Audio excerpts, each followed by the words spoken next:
Good morning, everyone. So glad that you made it to our meeting today. We are going to begin in just about a minute or so. Let's just give folks time to log in. And while we're waiting, folks should just do deep breaths. You know, this is probably your second Zoom meeting of the day, leading to maybe 3 or 4 before the day is over. So just take a minute, 1 minute, and just do deep breaths, just deep breaths.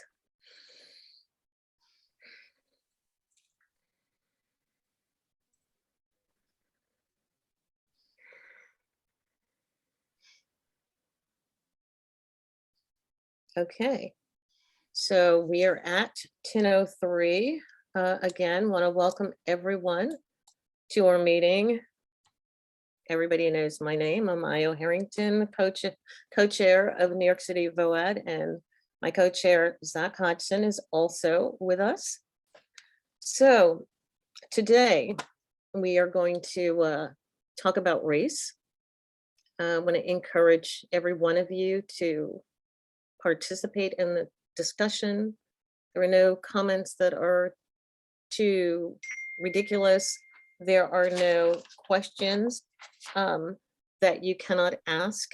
It's a difficult conversation, some say, but we should feel comfortable as over the past, or more comfortable as over the past years.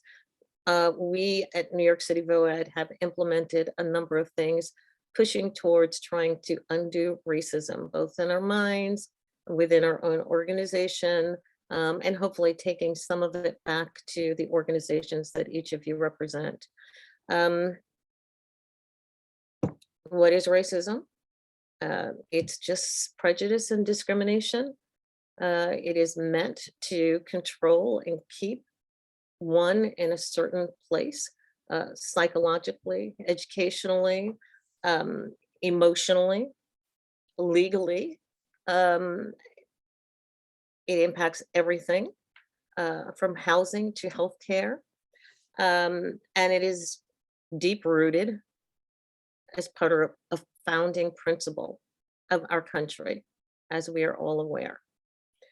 How does it manifest itself? Those are some of the things that we'll be talking about today.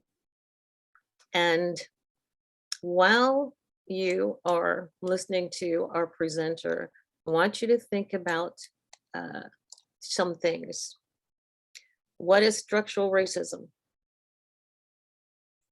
What is racism? How does it show up? Where do you see it in your life, in your organizations, in our country? And how can one undo racism? We got to this point because we had a really great chair of one of our committees on racial justice and equity. Pastor Jimmy, are you here? Jimmy Terry? Is he with us today? And some really great things came out of that. Maybe he'll speak later, came out of that committee. The first thing that came out of that committee was a recommendation to the board that the organization adopt a pledge. That pledge that we all sign as we renew our membership on an annual basis basically says that you are committed to undoing racism in different words. And an organization can no longer become a member of New York City VOAD unless that organization is willing to sign the pledge. Maybe some of you know, maybe some of you don't know that we have actually had at least one organization that wanted to be a member but refused to sign the pledge. So in addition, that same committee recommended that we not just have a one-time discussion about racism, but that we also, on an ongoing basis, incorporate it into our discussions and the work that we do. We have all talked about it in different ways in terms of the inequity of the response for COVID or Ida or the Bronx Twin Peaks fire. It shows up in all of the work that we do. Changing it starts with us. So without further ado, I'm going to have to kind of read the introduction from Mary Pender Greene because she has done so much. She is a licensed clinical social worker and a clinical group psychologist. She is the president of and CEO of MPG Consulting. She is a career executive coach, a consultant, keynote speaker, psychotherapist, private practice, and she's recognized by her peers over the decades, by the way, not just today, for her wisdom, contributions, and novel ideas on leadership, implicit bias, and structural racism. She supports organizations in the development of equity-fluent leaders in their pursuit of creating an inclusive, fair, and respectful work environment that values all individuals and embraces difference, with the goal of eliminating barriers to success in the workplace, including racism. She's a former assistant executive director for the Jewish Board of Family and Children's Services, an organization that does great work, and we all are perhaps, hopefully, familiar with it, that serves over 700,000 families of diverse racial and other backgrounds. And has over 160 programs.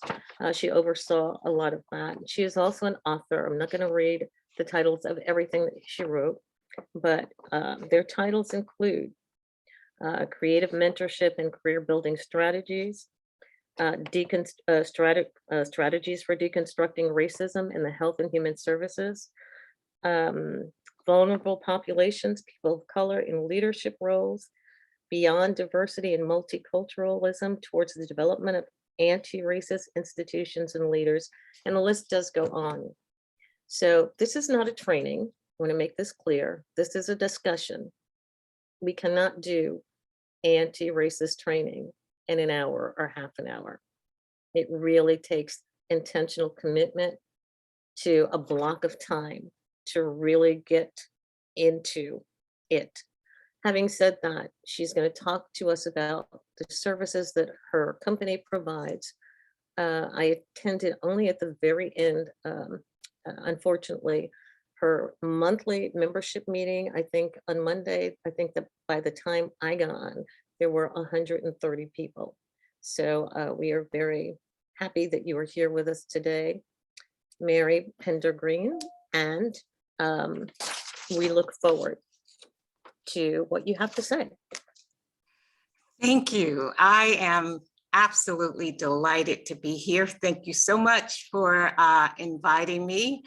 It's wonderful, especially I'm able to see the names, and I'm seeing names of people that I know and that I have known over time. So that especially makes me feel delighted and really excited about what we can talk about. I want to start, first of all, by talking to you a little bit about myself. I'm a social worker, and I have always wanted to be a social worker from the time I was in 8th grade. I had decided that I wanted to be a social worker, and I went all the way through my master's in social work without ever working. It was the first job was as a clinical social worker, and I have done nothing else throughout my career. And so it really is in my core. Second thing I want to say is that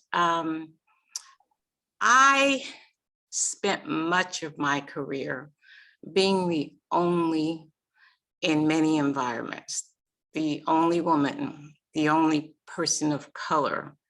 And basically, as I moved up in my work, I was oftentimes the only person of color. And I said nothing about it, zero, despite the fact that much of the work included folks of color that were being served. There was almost never any conversation about us as a team, us as an institution, the fact that I was the only one, very little about any of that stuff. And I want to say that why that is so critical to start my conversation with is because I always thought of racism as individual acts of meanness. Somebody does something mean, call names and that kind of stuff. So I saw that as racism. And in most jobs, the work that you folks do, most people come with a good heart, good intentions. And basically, because you're doing disaster type work, you're doing God's work already. And so in essence, people feel as though, why should we even talk about racism? Because in essence, I care about people. I'm doing this work. I could be doing something else that's less stressful, but I'm here and I'm doing this work. Why are you wanting to talk about racism? And so I want to, first of all, lay the groundwork by saying that racism, there is individual racism where people are name calling and doing and saying mean things. That's rarely the case in the work that we do. My company, MPG Consulting, is basically a company that is committed to eliminating bias and structural racism in the workspace. So in the workspace, for the most part, as I said, I've rarely seen people being mean in that way. Most of the structural racism is about policies, practices, and procedures that put roadblocks in the path of people of color and give unearned privilege to white people. And basically, we can't necessarily see it. And a part of it is because it's always been that way. And so our work is about looking at what are the roadblocks that's keeping the institution from being able to offer an environment where everyone is feeling welcomed, valued, and motivated. And a part of why it's so hard to talk about and why it's so hard to do is because no matter what school you went to, no matter what degree you had, no matter what religion you came from, no matter what background you had, the message was always pretend not to see race, pretend not to see difference, and let's go on business as usual. And so in essence, since George Floyd's murder, many organizations have become woke in the process and feeling as though with Black Lives Matter, et cetera, feeling as though I want to make a difference. It's hard to make a difference because we're not used to talking about this, and it's like anything else. It's not realistic to think that you can make a difference with something without being taught how to do it differently. So most of the time, all of us have had some experience with a diversity workshop, anti-racist training, et cetera. And oftentimes people felt as though my feelings got hurt. Things got difficult to talk about. Gee, I already took a workshop. Why do I have to take it again? Or other people are saying, gee, the organization is doing stuff, but it keeps on and nothing seems to change. And worrying about the fact that, and especially folks of color, worry about the fact that if I start talking about this and the organization changes its mind, I may be looking for another job because my supervisor might have some reaction to it, or I might not get the promotion that I was looking for, etc. The idea also is that many times we want diversity. So many institutions are working regularly to diversify, but the question becomes living with diversity. The United States and New York is very diverse in a lot of ways, but we don't live in a diverse way. For instance, even when people live in the same neighborhood or in the same apartment, who's at your birthday party? Who's the people that you went on a picnic with? Most of the time, that person is somebody that looks like you and shares your background. Not always, sometimes. And I'd say most of the time. And so I want to say that because in essence, then you get a diverse work environment, and people get into conflicts with each other because they're not used to talking and relating across difference. And also, all of us come with baggage, big, huge baggage, not little baggage, big, huge baggage that has to do with stuff that's happened in their history. And so in essence, we learned over time to distrust other people, to feel as though when I'm at work and somebody asks me how I'm doing, the only answer is fine.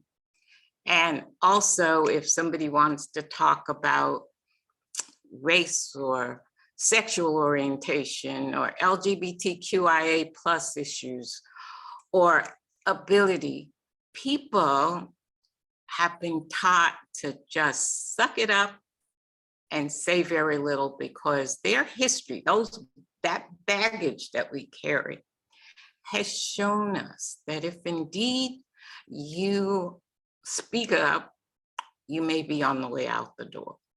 That's one thing. The other thing is that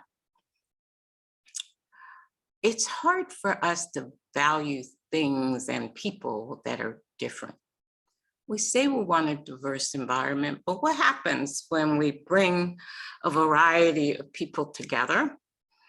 It then means that we're used to doing it a certain way. We're used to having people look a certain way, wear a certain kind of clothing, interact in a certain way, so that we invite people to work collaboratively with each other. But we have these rules that is a part of white organizational culture, and a organization of color could still have white organizational culture because it's the way that we've all been trained. We drank the Kool-Aid, all of you drank the Kool-Aid. I'm included, I drank the Kool-Aid. So to do something different requires being conscious about the fact that we've done it in a certain way, we've seen excellence in a certain way, and we only look for it in a certain way, which means that when other people bring their wisdom and skills to the workplace, it's often shut down. It's not valued in the same way. So that's a part of why we often have organizations that have white leadership, and the folks of color, it gets more people of color as you get lower in the organization. It's sort of like why there hasn't been a president of the United States that's a woman. It's not because women aren't smart. It's because of the culture of how it has always been. And so in order to get something different, you have to do something different. And so a part of our work is about helping people to be able to increase their common language with everyone in the organization. That's a part of the training that we do. We help people to create a common language so that we can talk about race and racism and be critical lovers of the institution. When I was the only at my organization in leadership roles, I never saw it as racist in any way, because in essence, when I thought of racism and I thought of individual acts of meanness, people were kind to me. And I was thinking about, gee, it's Sally, it's John, it's Sue, and they're nice to me. But when I started to learn after my anti-racist training, and I started to learn about policies, practices, and procedures that caused me to be the only person of color in my leadership role. When I learned to identify what microaggressions are, what implicit bias is, it helped me to understand why in my social work school, I never had a person of color as a professor. I have been trained as a psychotherapist, a couples therapist, a sex therapist, a group therapist, and in all of the, and an organizational consultant. In all of that training, I had no folks of color that were the people that trained me. Was that because they weren't smart? Was that because they didn't have wisdom? Of course they do. Now I have a network that has a whole lot of folks of color who are doing the work. But at that point, and in many institutions, the people that lead are the folks who are white, because it's like the same reason why we've had 45 presidents that are all men. It's the way that it's been. And so in essence, the work that we do is to help people to learn to see something, say something, and learn how to do policies, practices, and procedures. That includes debiasing the hiring process, looking at who's in the room, creating a pool of candidates that are of color, looking at board culture, looking at who's being served and who's doing the service. All of those things are part of what we do. And so what I'm going to do is to make 2 comments, and then I want to have questions. And I want to ask you, if indeed you have questions, would you please come on camera, because it's very hard for me to talk to myself only. But the question, so I want to say, first of all, that in order to be able to make a difference, you have to increase your tolerance for discomfort, because in essence, talking about race and racism and structural racism requires some form of discomfort. We're not used to doing it. We're not used to having the conversation. And basically it's not possible to do unless you learn how to do it. I'm going to share something else, tell my business. I learned how to ride a bike at 58 years old. And it was so hard because everyone knew how to ride a bike, and only people learning how to ride a bike were, 5-year-olds. I was embarrassed. I didn't want to fall. I didn't want to be there with my bike all over the place. but it was on my bucket list of something I wanted to do, and I did. But there was a period of time when I was doing it that I felt terrible. It was difficult. I fell and hurt my knee. I scraped my elbow. It was difficult, but it gives me such pleasure. So I want to say to you that this journey is like my learning to ride a bike late in life when you've done a whole bunch of other stuff. And I know a whole bunch of other stuff, but the other stuff that I knew did not help me to ride the bike. Nothing that I knew helped me to ride a bike except the practice of doing it. It's the same thing about structural racism. Nothing else that you know how to do will absolutely change your ability to do this work except learn how to do it. And the work is messy, it's eternal, and it never ends. And so people are all at different places in the process. And a part of what we do is to help people to figure out where they are, where they're hoping to go, and give them the tools to be able to be racially and culturally literate in the work that they do. Thank you for having me. Well, that was quite powerful. Actually, a part of it made my eyes misty because as a person of African descent, I've been there so many times. And at some point, you get to the point where you're just angry or you want to make change. And that's your story. And that's the discussion that we want to have today. I want to encourage people to, ask questions, make comments, share today. I also want to say that at the end of this conversation that Eric Stossel from NISM and Kimberly Gresham for FEMA are going to talk about the steps that their own agencies are taking to undo racism. So I'm going I will answer any questions that anybody has about any part of our work or my journey or anything. I'm open. Yeah.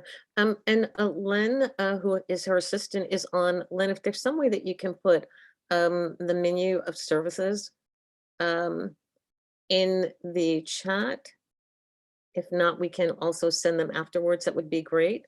We can do it later. I really want to hear from them about the issue.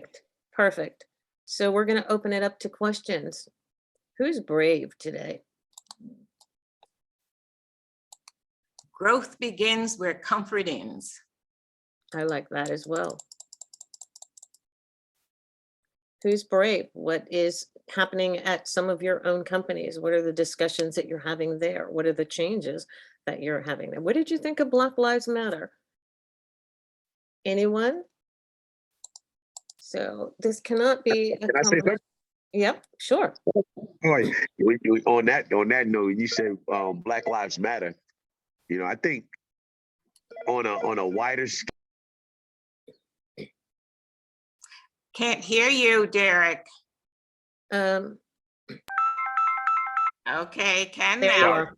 Yeah, sorry about what's ringing. That's why. I think with the Black Lives Matter, it's a beautiful movement, because Black lives do matter, and I believe that today, and I'm gonna say that today because years ago I wouldn't have probably thought about it in that concept, but I think locally, the next door neighbor, we'll say that, like if someone gets shot in Missouri, we collectively come together and we come together and we fight Black Lives Matter, Black Lives Matter. But now the next door neighbor who we know for years, we defecate on. We don't pay no mind to it or whatever have you. It couldn't have happened to my son or my daughter and things of that nature. And that bothers me because I believe that locally we don't believe it. We don't showcase that. And I'm saying we as a collective, not we as individuals. You understand? as a collective, we just fall back. We still talk about each other. We backbite. We defecate on. We try to denounce. We spit on drowning people. You understand? And that's a problem with me. And then it's like, and in the same breath, we say Black Lives Matter. I You know, think that, what you're saying makes a lot of sense. And it is, I'm going to certainly let, Mary respond to that.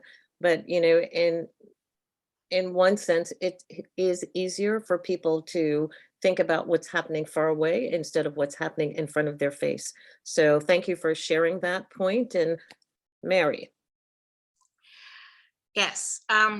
So it feels very overwhelming to have conversations of this nature, and surely have conversations cross-racially of this nature, because in essence, we're used to pushing it away or just listening and saying nothing. And so a part of what we help people to do is to understand, with our training, history, what caused us to be where we are now. And so in essence, our Undoing Racism training, and we call it Antiracist Light because we do it virtually, talks about what leads to the apathy towards the work and the issues that come up. And so, Derek, I understand your frustration, and I absolutely feel as though the anti-racist training can help people to be able to see history and how it comes to what it is that we're dealing with today. Thank you for the question. Thank you. Do we have another hand raised? Let's see what we've got in the chat. Hi, I raised my hand as Lauren Campbell from the Visiting Nurse Service in New York, and I wholeheartedly agree with Brother Derek and our organization. After the George Floyd incident and the various demonstrations, created an anti-racism council, and is chaired by our human resources and other consultants to just have an area to talk about concerns, to bring resources and education and topics to those who want to join in on those meetings. I'm not part of the council, but I've joined in on the meetings, and I found them very helpful. They're chaired by psychologists and social workers who are experienced in the field of discussion on these matters. I do also have the same situations where you've been in the room as the only African American in the room, possibly with either high level situations, and you hear conversations about your community that the group are only touching the surface by what they know and what they have not seen or lived. And you kind of hold back in discussing that or challenging those ideas or topics, whether it's talking about, for instance, NYCHA homes and who lives in there, or talking about when a group of individuals describes the hood. What do you mean by the hood? So it's comments that have been used throughout my professional history, and you try and come back and say, well, how will I use that the next time? So I just want to say that we do experience, and it's still hard to challenge the topics when it does come up. I also feel that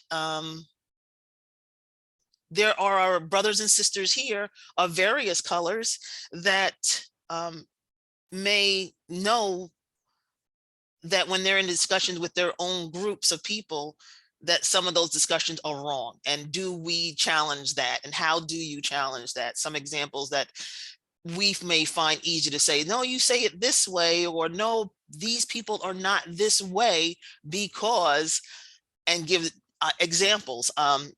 The way life is right now, it seems like we've gone back a little bit with the tensions, and the tensions rising, and how different crimes are being reported, and who's being it is reported on, that was used to be done back in the 80s. So we only see certain people as aggressive, and only people being attacked. And so I was like, this is kind of a deja vu, and it's not helpful. And that's my piece of it. Thank you so much for your presentation, Mary. Thank you. So Lauren, one of the things that I want to mention is that when you're in a room and you're an only, it's absolutely difficult to have those conversations. And so a part of what I want you and everyone to keep in mind is that change is about cross-racial relationship, cross-difference relationships. And basically, what it means is that when an institution is interested in undoing racism, it's not about cultural voyeurism, where white people sit on the sidelines and watch folks of color share their guts in the process. It's about everyone learning how to talk about race and racism and not be critical of each other, knowing that people are on a journey to be better, and that anybody doing this work is doing it because they have passion for the work. There's a whole lot of other work that anybody that's doing disaster work could be doing. Whole lot of easier, softer paths they could take. But if they're doing this work, it means that they have passion. But like me and the bike, they haven't been taught. We haven't been taught to be able to do this. So it requires offering grace and education in the process. And the anti-racist training is about offering education so that you're being able to see what you don't see. Train your eyes to see that this is how Black and brown people are described, and here are the benefits that come from being statused as white, and being a critical lover of your institution, being able to talk honestly about difference in the process. I also notice that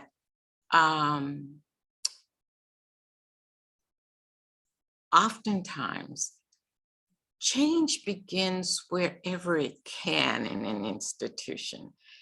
Yes, ideally it's from the top, but indeed, if you're able to get people, regardless of where they are, to start the process of reading, of learning about different ways of talking across difference. Io mentioned the first Monday meeting that I host with some colleagues, and it's free. And it's the first Monday of every month, and anybody that's interested can be added to our list. And we've been doing it for 15 years, every month for 15 years. We're off in August because of vacation, but otherwise, and we have speakers, etc. The idea of learning in the process, and you need a lot of different ways of learning. I'd also like to hear from some of the white members of this group. I see people, and I would absolutely love to hear from white people. And a part of why it's important to be able to hear from white people is because this work needs to be done by everyone. And I'm also interested in hearing from people who are neither white or Black, because oftentimes entering the conversation is difficult. But everyone is impacted by racism and structural racism and privilege that comes from being white and having institutional backing that other people don't have. So, and sometimes we're not ready to talk about it as yet, but that's the work. That's what we learn how to be able to do, not with hostility, but with the desire to make our organizations the best that we can. Thank you. Thank you. And thank you, Lauren. So we do have 2 other people with raised hands. So we're going to begin with Reverend Karen Jackson and then Yang Lee. Just want to remind people we have about 18 minutes left before we end. And towards the end, we do want to hear, although it might be a quickly summarized version of what's happening at the 2 agencies I mentioned earlier. So Reverend Jackson, Karen Jackson. Thank you so much for your presentation and being with us. I have a question. I'm not sure I have the language to ask, so I'll give an example. I have a pastor friend, Chris, who's a cisgender white man and really wants to use his life and vocation to do the work of anti-racism and combating systemic injustices of all kinds. And so he would most like to be the pastor of a church that shares that commitment. But whenever he has interviewed at a church like that, he tells them, well, if you are kind of the unique place that's open to hiring someone who is a person of color or a female pastor or a queer pastor, you probably shouldn't hire me. And then they don't. And he ended up with a pastorate in Minnesota because he felt like, well, maybe he should, as a straight white man who can kind of get hired anywhere, be the pastor of a largely white congregation in a white town to introduce those concepts. But he's not happy there. And he really wants to go back to an urban environment with working with people and congregants who share those values already. And I feel like it's kind of similar with nonprofit management. Like I happen to have a master's degree in like 10 years of nonprofit management experience. And I want to work for an organization that already values those things, but I would most want like a senior position that could use my skill set. But then I feel like a senior position in organizations that serve people who are undocumented or a client base that's largely people of color should be led by someone who reflects their client base rather than someone who looks like me. So it's kind of like, where is my place in the world and how do I live out these values without taking from others? So Karen, if I were in my office and you were there, I'd stand up and give you a standing ovation and say that I want you to give that to your pastor friend. And the reason for that is that being able to put what you want aside in exchange for what's good for the clients and good for the organization is very much valued. And this work, anti-racist work, absolutely profits from white people working with other white people, talking about things that are hard to talk about. Because in essence, white people, a person of color would not be able to be in the job that your pastor friend has because they wouldn't have someone of color, and if they heard someone of color sharing things about racism, they wouldn't hear it. They push it away. And so in essence, it's hard work So I want you to keep in mind that and please tell your pastor friend to join us in the first Monday meeting. Send this information, join us, because we talk about these things all the time. Anti-racist work is hard for everybody. BIPOC folks are used to the struggle because they are always struggling, always in situations that they might not like, always having to deal with the race stuff. And white people have the option of doing it, and when they choose to, it's often difficult for them because they're not used to the pushback that comes from talking about race stuff. And so that's why we need to work collaboratively as a team. Most of our work is done across racial lines because, in essence, there are things that white people can say that other white people need to be able to hear, and there are things that folks of color can say that can't come from a white person. So we do the team stuff. And in terms of what you're talking about with regards to you and your future, it's important to recognize that institutions need everyone. And so partnership is what you're talking about. I know about institutions that have co-directors or people that work collaboratively on a team.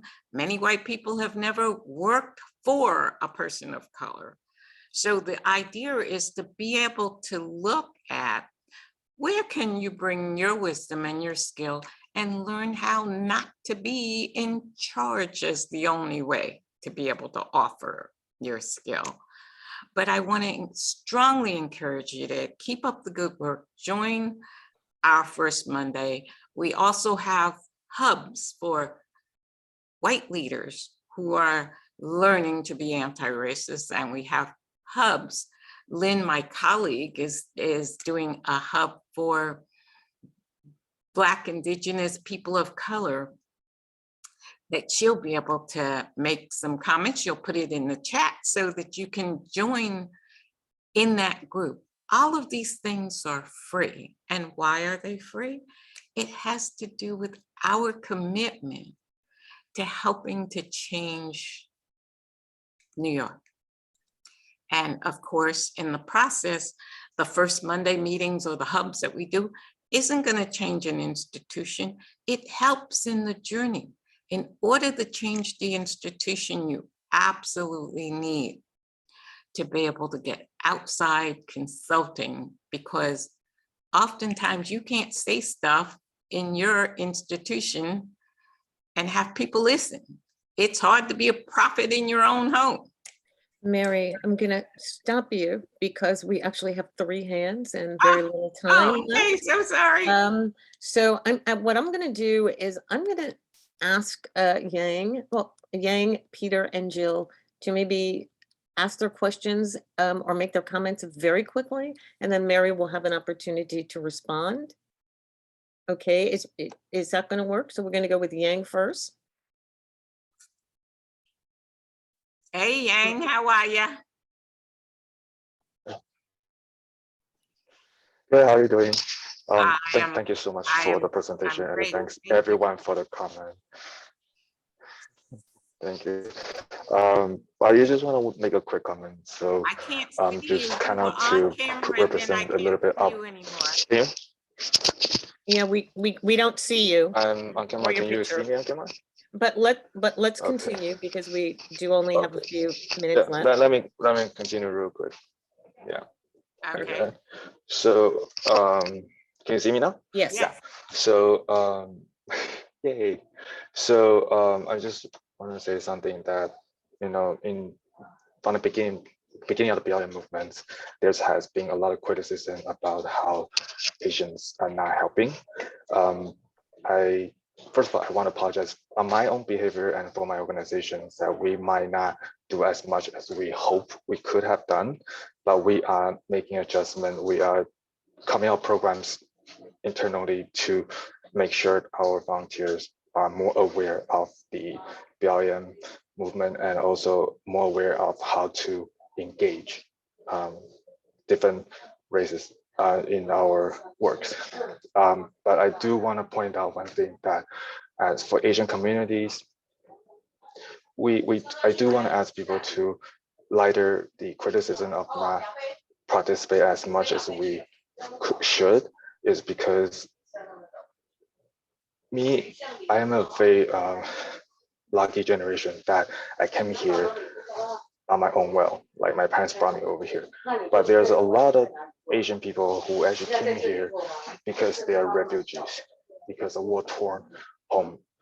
And many of them still suffer from PTSD. They are still not able to function and make connection with the mainstream society today. And that linger and pass down in generations. So there's a lot of time why we criticize Asians for not participating politically, because many of us actually scared. We are not able to make that move. So we do need help on that front. So we'll really ask people, like, if you could spare a little bit of resources, help us to get those people with PTSD taken care of.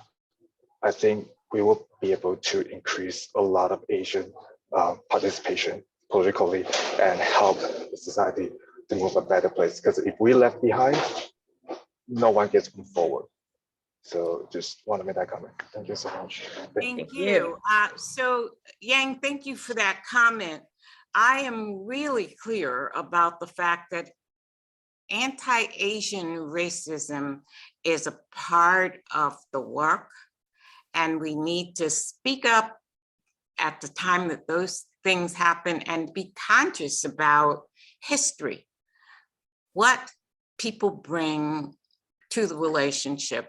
But most of all, what you're talking about is the idea of offering grace, and being able to offer grace to each other is a part of what makes an organization able to collectively move forward. So thank you. Thank you. Yes, Yang, thank you so much. We're now going to go to, I think Peter was next. Peter I Gaditis. apologize in advance for noise. There's contractors in my house. Peter, just 1 second. I just want to mention to people, although Mary only agreed to be with us until 12 noon, we may go over just a few minutes, but maybe I'll stay minutes until, Lynn, can I stay for a little bit? No, you have an appointment. Huh? You have an appointment. Okay, so if you could say that I'll be a couple of minutes late, 5 minutes? Okay. Okay, great. Perfect. Peter. No problem. I'm curious what your insights are around the cumulative effect of institutional racism and hate, sort of the legacy of slavery and anti-Semitism and homophobia, sort of the cumulative effect that it has on people who share stories and experiences across generations. And what's behind that question is, I think within my own agency, even though the majority of our board are people of color and the majority of our staff are, I feel like our board and some of the senior staff of color are harder on younger generations of color within the organization than they are on white leadership within the organization or white staff. And I try to shut up in some of these conversations because it isn't my place to be correcting board members. But it concerns me because I do think it leads to some mistrust. Sure. And the root causes of it really concern me because I think it's something we have to address as an organization. So thank you. This is very, very common. It's referred to as internalized racial oppression. That I mentioned that everyone drank the Kool-Aid, right? And so in essence, people who are in leadership roles have witnessed white institutional culture, and they are perpetuating the way that they were brought up. And the other thing too is a part of internalized racial oppression, and we don't have time to go into it, becomes a part of the training that we do. Because in essence, there is infighting among folks of color, infighting having to do with colorism and countries, and the idea of one group measuring their oppression against another group that's oppressed. All of those things are things that keep white institutional culture and racism in place. And so the work is to be able to see what those things are, get rid of the oppression Olympics where people are competing for the most oppressed, and learn to work collaboratively. And that is absolutely a part of the training that we do. Thank you. Thank you so much. Jill. Well, I know we still have to hear from the other people, so I'm happy to yield my time. I can put it in the chat or just join the Monday meeting. So Jill, if you asked your question, it'll be the last one that I can Okay. answer. So I identify as a BIPOC Asian mixed race who is still learning about my white passing privilege as a mixed race Asian. And so I don't know if it's different from what Karen was talking about, and she and I are sort of in different stages. I have a little bit of my path, but I feel like I have to continue to work on unpacking that. And I've done a lot of work, but I feel like I just kind of reached a new level of it in the last month, and just looking for resources to honor myself, but also continue in the work, if that makes any sense. Absolutely. Yes, this work cannot be done alone. There are lots of resources that are available for anybody that's interested. We have an API group, hub group of people who are struggling with anti-Asian racism and support in the process, and that is absolutely a part of our journey and the work that we do. And so in essence, that is available as well. So reaching out to Lynn, and we're also going to share information about our trainings that we do and resources that are available, and encourage you to take a look at our website. So thank you so much. Thank you so much for having me, and keep up the good work. Remember, it's a journey. It's messy, it's painful, but it's so worth it. Take care now. Mary Pender Greene, thank you so much. We're really honored to have you lead this discussion today, and hope to see more of you in the future. I'll be at your meetings on Mondays, the first Monday. Thank you. Thank you. Really great. Thank you so much. Bye. I want to remind people that this is going to be on YouTube, along with some of our other conversations on racial justice and equity. This conversation is not about Black History Month, but I guess I should say it is Black History Month, and so happy me. And I would like for Eric and Kimberly, if any of you can stay with us for just a few minutes to talk about very briefly what their agencies are doing to undo racism. So you want to go first, Eric? Are you with us? I thought I saw you. Yeah, hi everyone. So I know that Jill kind of put it in the chat, but she and I are a part of our Equity and Diversity Council at New York City Emergency Management, there was just a press release about it. But it's to fulfill our agency's mission and perform the great work that we do. We're working on trying to diversify, New York City Emergency Management and how we kind of create a more inclusive workplace while also representing the diversity of our city that we're working on. And so one of the things that we've been doing is having different standing committees. Jill and I were a part of the inaugural council, where it consisted of about 12 members, 10 council members, and then 2 co-chairs. And then we have an executive sponsor, which was Christina Farrell, who's our acting commissioner. And it's now, as she's gotten busier, it's gone to Dennis Boyd, who's our DAFN legal advisor. And our standing committees are there to talk about programming and awareness, messaging, recruitment. Jill, what else did I miss? Recruitment. What were the other 2? For committees? Yes. I think you have it. I'd have to go and look at it to figure it out. Anyway.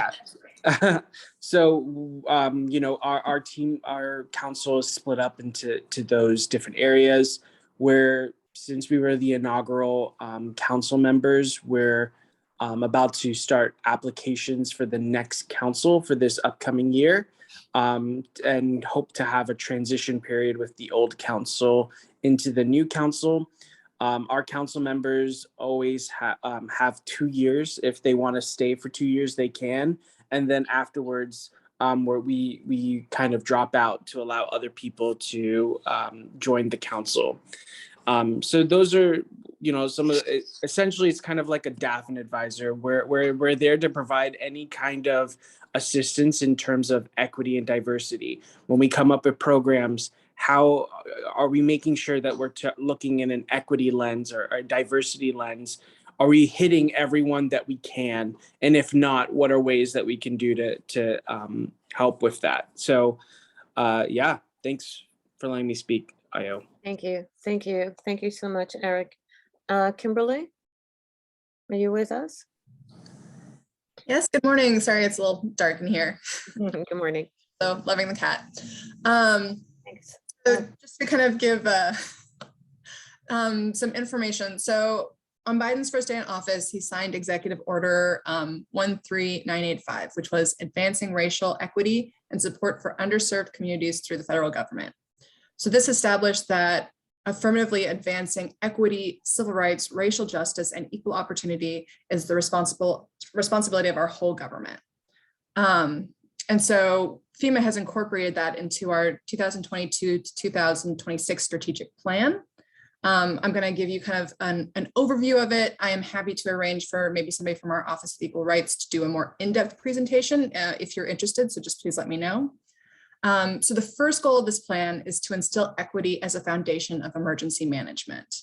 FEMA has to be aware of and responsive to the different needs of individuals and communities to ensure that everybody is receiving the full benefit of our programs. To do this, this goal has three objectives. So the first objective is kind of internal. It's to cultivate a FEMA that prioritizes and harnesses a diverse workforce. So this is committing ourselves to making sure that employees increasingly reflect the diversity of this nation. Actions in this include partnering with historically Black colleges and universities, as well as American Indian Higher Education Consortium of tribal colleges and universities to try to create hiring pipelines into the field of emergency management. It also involves supporting staff-led FEMA employee resource groups, which is often, gatherings of minorities within the workforce to kind of educate and promote the ideas of diversity within FEMA. The second objective is external. It's to remove barriers to FEMA programs through a people-first approach. So this means to make sure that our programs and resources can be accessed and leveraged by underserved communities in a way that meet their needs. This has resulted in our accepting more forms of documentation to prove ownership or occupancy for homeowners and renters, reducing the administrative burden on low income and rural applicants. I don't know if you know, but historically there's been problems with people of minorities showing home ownership as often, cultural methods can result in, the passing down of property to be handled differently. So that's why we've kind of expanded how they can prove this. It doesn't have to be a lease or a deed. There are now more documents that we can accept to prove this occupancy or ownership. We're also changing how we calculate the threshold for property loss to qualify for direct housing assistance.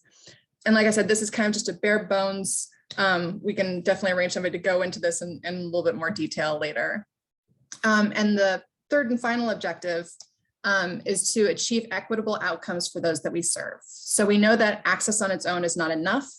Underserved communities experience differences in how prepared they are to respond to disasters, how well their homes may have been adapted to mitigate against hazards, and how quickly their communities are able to resume social and economic life after a major event. So FEMA wants to direct its resources to kind of work to eliminate disparities in those outcomes. To this end, FEMA plans to routinely evaluate its programs and policies for disparities in outcomes. And to do this, FEMA is working to develop the capacity and capability to conduct ongoing equity-based evaluations across all its programs, as well as to partner with external organizations experienced in this work. So I rushed through that. Hopefully that was kind of a helpful overview for you all. Oh, can't hear you, Ayo. That is because I muted myself. I had a visitor over here for a minute. Anyway, Eric and Kimberly, thank you so much for sharing, what's happening internally within your organizations around undoing racism. We look forward to hearing more about the outcomes in the future. Thank you to everyone who attended today's meeting, and especially thank you to Mary Pender Greene and her assistant Len. I think that it was a powerful discussion, and I was certainly enlightened. Certainly gave me some tools, despite the fact that she insisted it was not training. And thank you to Zach, who is with us today and hanging on to that tech part for us. We will see you all in our upcoming committee meetings. Hopefully we will see some of you in Mary's first of the month workshops, and we will see you. Thank you so much, everyone. Have a great day. And take a minute to breathe.